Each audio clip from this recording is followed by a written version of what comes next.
નમસ્કાર દર્શક મિત્રો, મિરર ઓફ ધી વર્લ્ડ ન્યૂઝમાં આપ સૌનું હાર્દિક સ્વાગત છે।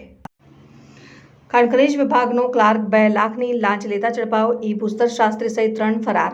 રેતીનો સ્ટોક કરવા કરેલી અરજી મંજૂર કરવા માટે રૂપિયા 2 લાખની લાંચની રકમ માંગનાર વડોદરા ખાણ ખનીજ વિભાગના ઇન્ચાર્જ અધિકારી સહિત 4 કર્મચારીઓ સામે નડતા એસીબીએ કાર્યવાહી કરતા લાંચિયા તત્વોમાં ભારે ફફડાટ ફેલાઈ જવા પામ્યો છે। વડોદરા ખાણ ખનીજ વિભાગ ખાતે ફરિયાદીએ રેતીનો સ્ટોક કરવા અંગે ઓનલાઈન અરજી કરી હતી, જે અરજીના કામે કોટી કચેરી ખાતે પણ ખાણ ખનીજ વિભાગના સિનિયર ક્લાર્ક યુવરાજસિંહ દિલીપસિંહ ગોહિલને મળ્યા હતા, જેઓએ આ અરજી મંજૂર કરવાના કામે કચેરીના તમામ સ્ટાફને વ્યવહાર પેટે રૂપિયા 2 લાખની લાંચની માંગણી કરી હતી। જે લાંચની માંગણીની રકમ ફરિયાદી આપવા માંગતા ન હોય તેઓએ